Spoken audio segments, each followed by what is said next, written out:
Bismillahirrahmanirrahim. Assalamualaikum warahmatullahi wabarakatuh.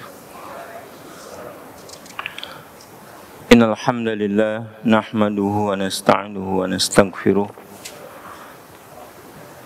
wa na'udzu billahi min syururi anfusina wa sayyiati a'malina. May yahdihillahu fala mudhillalah wa may yudlil fala hadiyalah. Asyhadu an la ilaha illallah wahdahu la syarikalah wa asyhadu anna Muhammadan abduhu wa rasuluhu la nabiyya ba'da. Allahumma shalli wa sallim wa barik ala nabiyyina Muhammad wa ala alihi wa sahbihi wa man tabi'ahu bi ihsan ila yaumiddin. Allahumma la sahla illa ma ja'altahu sahla wa anta taj'alul hasna idza syi'ta sahla. Ayyuhal ikhwa, usikum wa nafsi bittaqwallahi wa ta'atihi faqad faza man ittaqa. Yaqulu ta'ala fi kitabil karim, a'udzu billahi minasyaitonir rajim. Ya ayyuhalladzina amanu ittaqullaha haqqa tuqatih wa la tamutunna illa wa antum muslimun. Syukur alhamdulillah kita bisa bermajelis pada kesempatan malam hari ini. Majelis kita masih seputar tauhid rububiyah. Kita masih membahas pengertian tauhid yang dipaparkan oleh Imam Thahawi, kemudian disyarah oleh Syekh Al-Ghumaidi.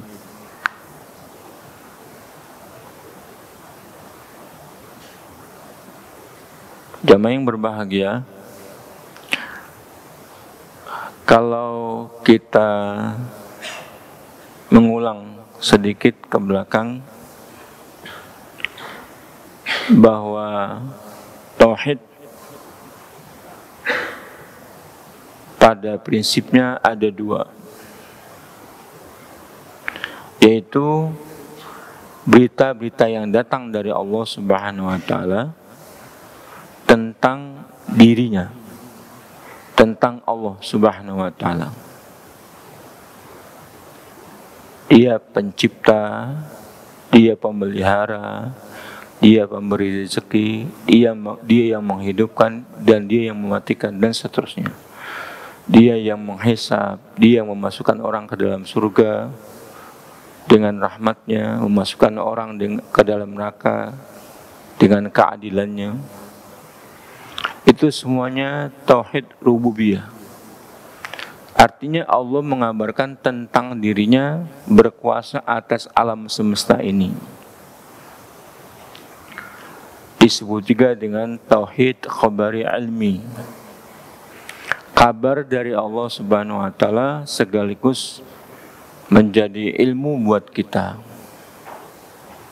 Nah, Allah Subhanahu wa Ta'ala sudah menjelaskan bahwa dirinya adalah Rabb dengan segala yang menjadi keharusan dari sifat Rabb yang tadi kita sebutkan. Nah, yang kedua, setelah kita mengetahui bahwa Allah adalah Rabb, menciptakan kita, mengatur kita, memiliki kita, sekarang apa yang harus diperbuat oleh kita? Yang harus kita perbuat. Karena di alam semesta ini tidak ada yang lain kecuali Allah sebagai Rabb. Nah, yang harus kita buat itu disebut dengan tolab wal maksud. Makanya kita harus beribadah kepada Allah. Itu tuntutan dari Allah Subhanahu wa Ta'ala.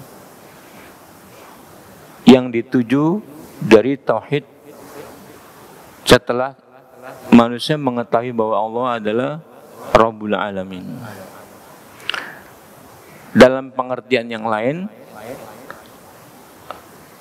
tauhid Tauhid yang pertama disebut rububiyah, yaitu tentang Allah, kabar dari Allah bahwa dia ada Rabb. Yang kedua, bagaimana manusia berbuat kepada Allah sebagai Rabbul Alamin. Itu semuanya harus berbentuk tauhid. Baik yang pertama kita akui. Nah, manusia pada umumnya mengakui tauhid yang pertama. Diakui atau tidak diakui, Allah tetap Rabb. Allah sudah mengabarkan semuanya tentang dirinya. Manusia mengakui atau tidak? Seperti yang terjadi kepada kehidupan manusia kebanyakan. Ada yang hidupnya berusaha memenuhi tauhid ini, ada yang masa bodoh, cuek. Dia tidak belajar, tidak mengetahui. Nah, orang-orang yang mengetahuinya, pengikut para rasul dan nabi sampai kepada kita Nabi Muhammad SAW, tentunya harus bersikap. Kita harus berbuat, namanya tauhid uluhiyah. Dari sinilah kita mengerti makna ayat wa ma khalaqtul jinna wal insa illa liya'budun. Manusia pada umumnya ya, mengakui tauhid rububiyah. Karena di alam semesta ini, dalam akal kita atau nurani kita atau fitrah kita, tidak mungkin manusia mengakui ada pencipta di alam semesta lebih dari satu.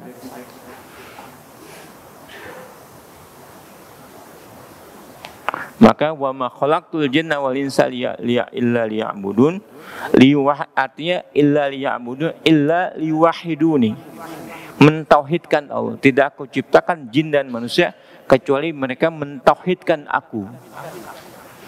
Baik yang pertama, lebih-lebih pada yang kedua. Nah, para rasul diutus oleh Allah bukan menerangkan tauhid rububiyah, target utamanya. Karena manusia sudah mengakui Allah sebagai Rabb. Misalnya begini ya, Allah sebagai Rabb. Baik manusia yang mengikuti para rasul atau manusia yang tidak mengikuti para rasul, semuanya mengakui bahwa pencipta ini hanya satu. Sebab tidak mungkin dua. Diterangkan di sini kalau ada Tuhan itu lebih dari satu, Rob sebagai Rob, dua misalnya. Kita ambil contoh misalnya kedua Tuhan itu memerintahkan kepada satu orang, sosok satu orang ya. Kan Tuhannya dua. Satu orang ini, satu hamba Allah ini, satu hamba, dia berkeyakinan dua. Nah, Tuhan yang satu, katakan Tuhan A, memerintahkan dia diam. Tuhan yang B mengatakan dia, coba kamu bergerak dalam waktu bersamaan. Dua perintah, karena dua Tuhan yang kita andaikan. Kita andaikan supaya tidak mungkin Tuhan itu ada dua. Nah, Tuhan A dan B memerintahkan kepada satu makhluk antara berdiam atau bergerak. Akan ada tiga kemungkinan yang bisa terjadi kepada hamba ini. Yang pertama, hamba itu bergerak misalnya, bergerak.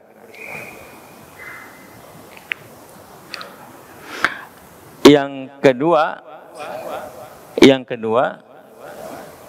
hamba itu diam.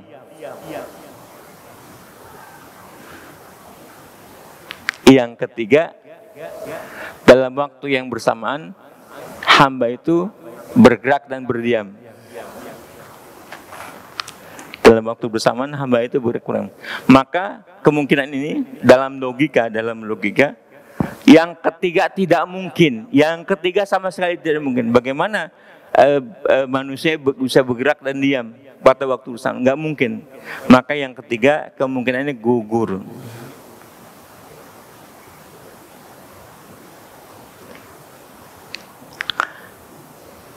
Kalau Tuhan A memerintahkan diam,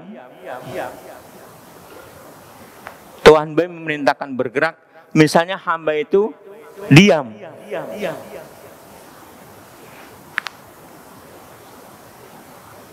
Ini juga tidak mungkin. Karena yang satu berarti bukan Tuhan. Siapa yang berkuasa atas hamba mampu memerintahkan, dia yang berkuasa, dia yang menang. Tuhan yang satu kalah. Begitu juga kondisi yang kedua. Jadi kalau ada Tuhan dua sama-sama punya kehendak, punya hak memerintah, mustahil Tuhan itu ada dua. Makanya dalam tauhid rububiyah hampir tidak ada manusia yang mengatakan ada Tuhan dua di alam semesta ini. Itu nggak masuk akal. Maka dikatakan oleh Imam Thahawi,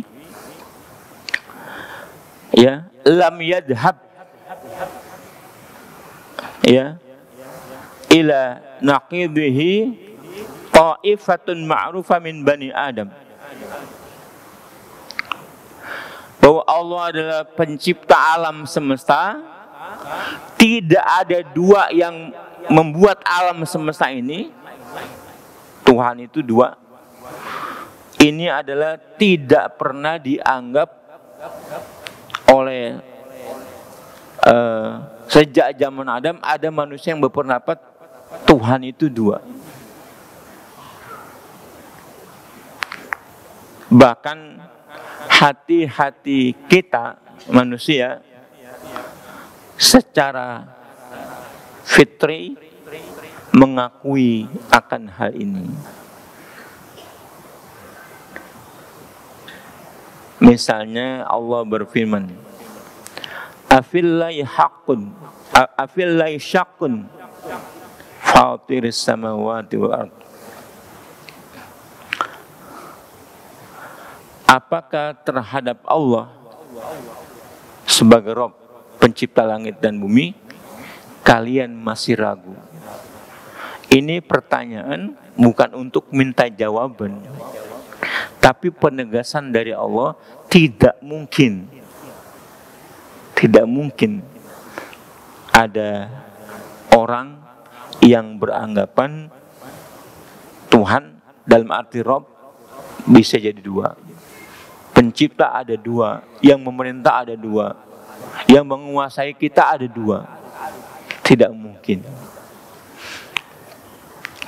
Dalam sebuah hadis Rasulullah SAW menegaskan, kullu mauludin yuladu ala fitrah fa abawahu yuhawidani aw yunasirani aw yumajisani.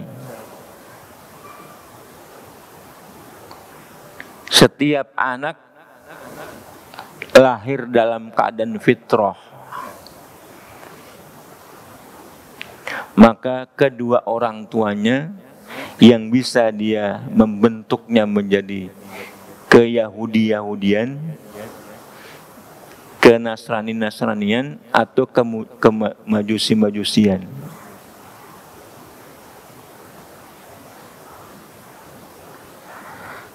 Ditambah lagi dengan hadis. Ini hadis sering disampaikan. Hadis riwayat Muslim dari Iyad bin Himar al-Majashi'i.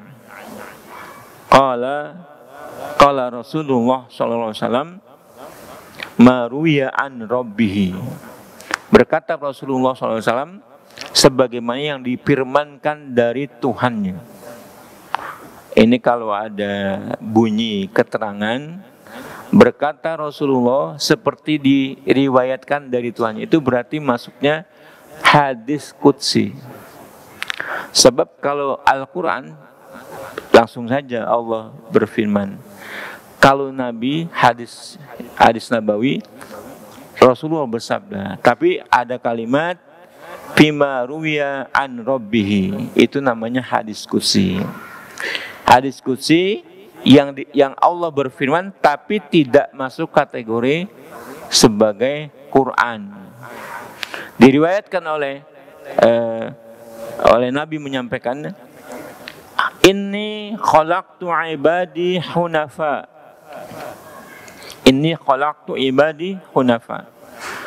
Aku telah menciptakan hamba-hambaku, semuanya hamba, manusia maksudnya, manusia dan jin. Manusia. Aku telah menciptakan hamba-hambaku hunafa. Hanif, kecenderungan untuk berkata benar tentang Rob. Fajtalathum syaitan. Kemudian dia disimpangkan oleh syaitan. Nah, manusia pada intinya sebagaimana hadis yang lain tadi, kullu mauludin yuladu ala fitrah, mengakui Allah sebagai Rabb. Nah, di dalam hadis tadi tidak dikatakan ayusallimani fa abawahu yuhawidani ayunasirani au yumajisani. Tidak dikatakan fa abawahu ayusallimani. Maka kedua orang tuanya yang kemungkinan dia menjadi Islam. Tidak dikatakan begitu oleh Rasulullah. Maka pada prinsipnya ketuhanan kepada Allah sebagai Rabb itu menunjukkan kepada beriman kepada Rabb itu adalah Islam. Para nabi-nabi itu adalah Islam, membawa Islam.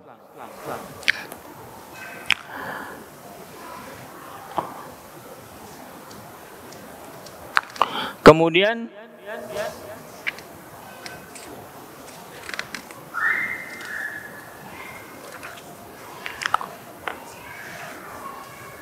begitu juga telah diingkari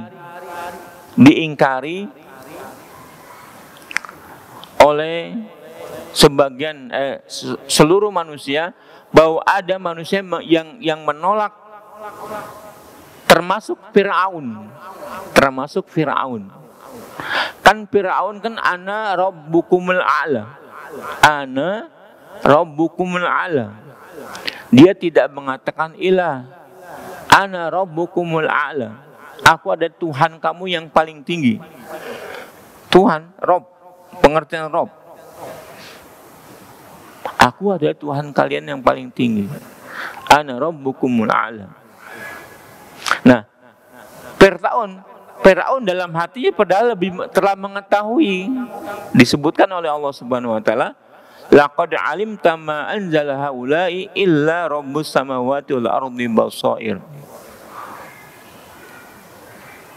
Tidak ada di dunia ini, di alam semesta ini, Tuhan selain Allah. Sungguh kamu sudah mengetahui apa yang diturunkan ini adalah dari Rabbul samawati wal ardh. Nah, kenapa Fir'aun? Karena sombongnya sehingga mengakui Tuhan. Padahal ya kita tahu kisah Nabi Musa dengan Fir'aun. Nah, karena kesombongannya dia mengangkat diri sebagai Tuhan.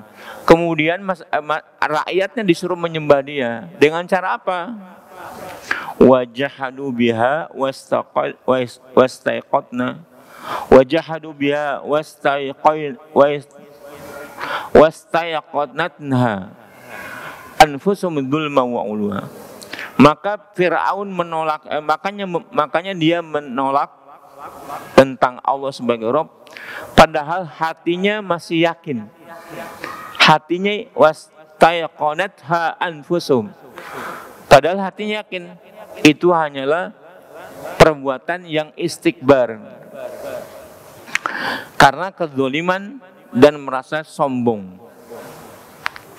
Jadi keterangan dari Imam Abdul Is yang disyarah, tidak didapati sekelompok manusia yang mengatakan di alam semesta ini ada dua Rob, dua oknum Rob yang sama-sama berbuat. Makanya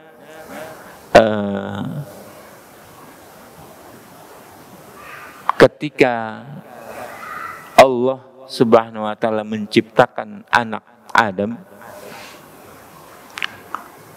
disebut dengan perjanjian fitrah, mitsaq. Alastu birabbikum, alastu birabbikum, bukan ilah. Alastu birabbikum, bukankah aku ini Tuhan kamu, pencipta kamu?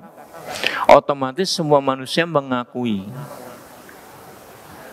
Nah, jadi tidak dikenal sedikit pun, tidak diketahui satu orang pun yang mengatakan, yang berkeyakinan bahwa di alam semesta ini ada dua pencipta. Nah, kalau satu pencipta yang berkuasa, memiliki, mengatur, memberi rezeki, menghidupkan dan mematikan, apa yang seharusnya diperbuat oleh manusia? Nah, para rasul itu berkutat dalam masalah tauhid uluhiyah. Karena kalau tauhid rububiyah, pengakuan di alam semesta ini hanya ada satu Tuhan, itu sudah fitri. Tetapi kalau manusia mengakui yang harus kita sembah hanyalah satu, belum tentu. Maka yang disasar oleh para rasul, tujuannya para rasul adalah mentauhidkan manusia agar menyembah Allah saja. Sementara tentang Allah sebagai Rabb diakui oleh manusia.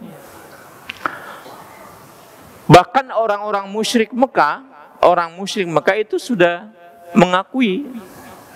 Kalau kita baca buku-buku sirah, bagaimana Abdul Muthalib, kakek Rasulullah SAW, dia berdoa kepada Allah, berdoa ke dalam Ka'bah ketika Nabi Muhammad SAW lahir itu, saking gembiranya digendong, dibawa ke Ka'bah. Dia berdoa di dalam Ka'bah kepada Allah supaya cucunya itu jadi orang yang terkenal. Bahkan namanya diberikan Muhammad SAW, diberikan oleh kakeknya itu agar Muhammad terkenal di langit bersama dengan Allah, juga terkenal dengan di tengah-tengah manusia. Itu Abdul Muthalib. Tetapi bersamaan dengan itu dia adalah menyembah berhala-berhala. Dia keliling Ka'bah, memutari Ka'bah dengan menyembah berhala-berhala. Allah diakui sebagai Tuhan yang disembah, yang tempat berdoa, tapi dalam prakteknya juga suka menyembah berhala. Nah, itu Abdul Muthalib. Tentara Abraha ini tahunnya bersamaan dengan kelahiran Nabi Muhammad SAW. Kan Abraha datang dengan pasukan bergajah. Yang paling dominan gajah. Ada pasukan berkudanya, ada pasukan otaknya, ada pasukan gajahnya. Nah, semuanya pasukan paling banyak menggunakan gajah. Bahkan Raja Abraha naik gajah yang paling besar, sehingga disebut dengan pasukan bergajah. Di dalam Al-Quran disebut dengan Al-Fil. Nah, sebelum memasuki Mekah, di luaran kota Mekah, di luar kota Mekah ada tempat mengembalakan ternaknya suku Quraisy. Suku Quraisy di luar kota itu agak sejuk. Di samping ternak-ternak milik suku-suku yang lain, tapi paling banyak itu suku Quraisy. Nah, Abdul Muthalib sebagai kepala suku yang dituakan mendapat keluhan dari orang-orang yang punya ternak, terutama bahwa ternaknya dirampas oleh Abraha. Akhirnya setelah mendapat pengaduan, Abdul Muthalib mendatangi Abraha di luar kota Mekah sebelum masuk kota Mekah. Nah, dia bertemu dengan Abraha, kemudian karena lewat kurir, biasanya zaman dulu begitu ya, diketahuilah oleh Abdul Muthalib pada pimpinan masyarakat Arab, terutama yang ada di Mekah. Ketika Abdul Muthalib mengatakan, saya datang kemari tidak menghalangi Tuan, tapi saya ingin mengambil ternak-ternak saya yang sudah dirampas oleh tuan-tuan. Kemudian Abraha tertawa. Setelah selesai dia tertawa mengatakan, Abdul Muthalib lebih mementingkan ternak-ternaknya, sementara aku datang membawa pasukan untuk menghancurkan Ka'bah. Nah, Abdul Muthalib menjawab, ternak-ternak itu adalah milik kami. Anda tidak berhak mengambil. Adapun Ka'bah, innalil bait robban yahmihi. Adapun Ka'bah, Baitullah itu ada pemiliknya, Rob. Dia yang akan menjaganya. Kemudian ternaknya dikembalikan oleh Abraha. Abraha dengan congkaknya mentertawakan. Nah, Abdul Muthalib yakin, masyarakat juga yakin Arab, karena ini Baitullah milik Allah, pasti dijaga oleh Allah Subhanahu wa taala. Nah, itu keterangan yang menegaskan bahwa orang-orang musyrik pun mengakui bahwa Allah satu-satunya Rabb. Tetapi dalam prakteknya, ketika manusia harus beribadah, masih menuhankan yang lain. Nah, kalau Rasul itu datang menjelaskan yang ini, yang uluhiyah. Kalau manusia kita mengakui sebagai Rabb satu-satunya, mestinya menyembah kepada yang satu-satunya itu, kepada Rabb yang satu itu menyembahnya. Bahkan orang-orang musyrik masih beralasan mereka ketika menyembah patung-patung itu, mereka mengatakan,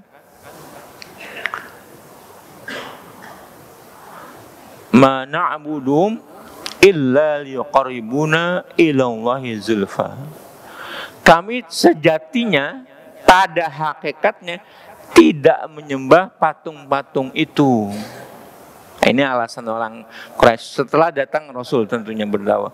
Kami sejatinya tidak menyembah patung-patung itu, tetapi agar patung-patung itu bisa mendekatkan kami kepada Allah sedekat-dekatnya. Nah, ini juga ayat surat Az-Zumar ayat 3, tidak boleh memakai wasilah. Kan jadi wasilah itu patung-patung itu, supaya patung-patung ini lebih mendekatkan kami kepada Allah sedekat-dekatnya. Tidak boleh kecuali yang disyariatkan. Beribadah dengan wasilah. Ya, kembali kepada tauhid rububiyah. Jadi para rasul itu tidak mendakwakan tauhid rububiyah, hanya menjelaskan ini Tuhan kita adalah Allah. Harusnya kita beribadah kepada Allah Subhanahu wa taala. Wa ma arsalna min rasulin min qablika illa nuhi ilaihi annahu la ilaha illa ana fa'budun. Tidaklah kami utus rasul-rasul sebelum engkau yang Muhammad kecuali mengatakan dalam dakwanya, sembahlah Allah saja yang tidak ada ilah selain Dia. Begitu dakwah para rasul. Nah, kalau tidak diajarkan oleh para rasul, nggak ada yang tahu itu. Kalau Allah sebagai Rabb itu, kalau yang mendengar dakwah Rasul adalah Allah Rabb. Bagaimana yang tidak mendengar dakwah Rasul? Yang tidak mendengar dakwah Rasul bagaimana? Apakah Tuhan yang satu tetap Allah? Bisa beda. Tapi mereka mengakui hanya satu. Ya, kalau kita Islam adalah Allah. Dengan bahasa yang masing-masing berbeda-beda. Misal bahasa Ibrani bisa beda. Bahasa yang dipakai oleh orang Nasrani bisa beda. Bahasa orang Hindu bisa beda. Tapi intinya adalah Allah tunggal. Pakai bahasa Ibrani,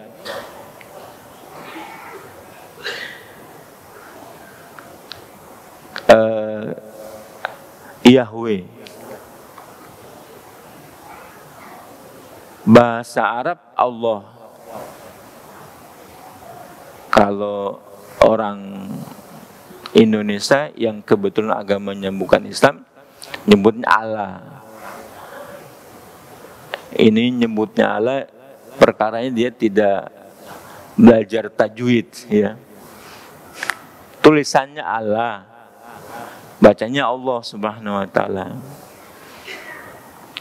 Nah, ketika orang-orang di luar agama yang datang dari Allah Subhanahu wa taala, seperti orang-orang Hindu atau yang lainnya, bisa jadi namanya Allah, bisa beda. Tetapi intinya adalah sebagai Rabbul Alamin pasti satu. Sebab tidak diterima oleh akal Tuhan sebagai pencipta lebih dari satu. Wallahu a'lam bishawab. Silakan adzan.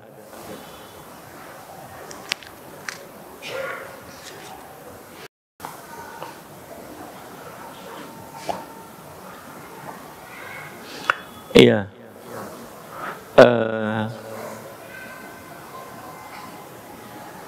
Kita lanjutkan sedikit.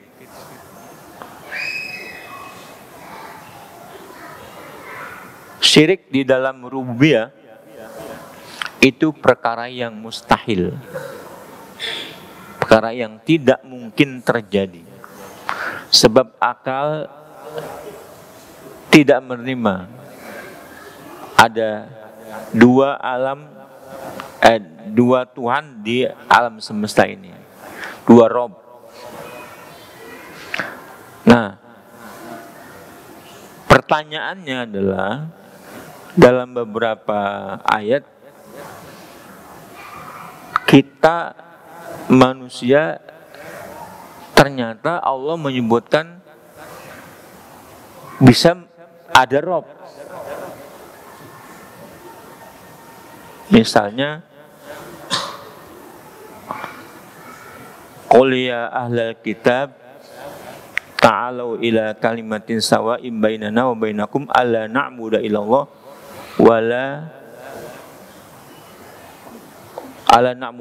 wala nusyrika bihi syai'a wala yattakhir ba'duna ba'dun arbaban, jamak dari rob arbab. Ini terjadi. Maksudnya itu adalah karena rob itu yang punya kewenangan memerintah, punya kewenangan membuat undang-undang, membuat aturan. Manusia bisa mengambil manusia yang lain. Misalnya juga orang-orang yang ditaati oleh manusia lain membuat aturan padahal Allah tidak perintahkan. Itu dikatakan apakah kalian mengambil rob selain Allah Subhanahu wa taala? Ittakhadhu ahbarahum wa ruhbanahum arbabam min dunillah. Maksudnya adalah mereka mengambil pendeta-pendeta mereka dan rahib-rahib mereka sebagai rob-rob.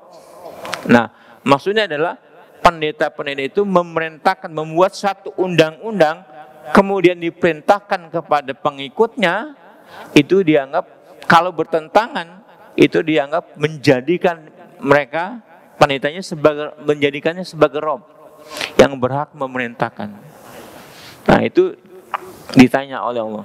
Karena urusan memerintah itu urusan Allah Subhanahu sebagai rob. Nah, kalau ada manusia yang dijadikan berkuasa, berhak memerintahkan, dikatakan oleh Allah mengambil arbab selain Allah Subhanahu wa taala. Juga dalam surat Al-Mu'minun 91 bisa dikaji. Al-Mu'minun 91, mattakhadallahu min waladin wa ma kana ma'ahu min ilahin idallah dhahaba kullu ilahin bima khalaqa wa la'ala ba'duhum 'ala ba'd. Nah, itu sebagai dalil mumtani', ya, hujah kontradiktif. Tidak mungkin ada Tuhan selain Allah. Kalau ada Tuhan-Tuhan, misalnya Tuhan Asia siapa, Tuhan Eropa siapa. Nah, ketika Tuhan mestinya kan menyayangi ciptaannya. Kalau ciptaannya ini diserang sama makhluk ciptaan Tuhan yang lain, pasti Tuhan-Tuhan itu berantem. Tidak mungkin Tuhan itu lebih dari satu. Itu diakui oleh fitrah. Nah, cuman pertanyaannya, bagaimana manusia setelah mengakui Tuhan yang satu, apakah masih mengakui hanya beribadah kepada Tuhan yang satu? Itu persoalan. Nah, itu tugas para rasul, menjadarkan supaya menyembah Allah. Karena manusia umumnya sudah mengakui Tuhan yang satu, makanya beribadah kepada Allah Subhanahu wa taala saja. Yaitu tambahannya dalam syarah tentang rububiyahnya. Silakan barangkali ada yang bertanya. Tafadhol.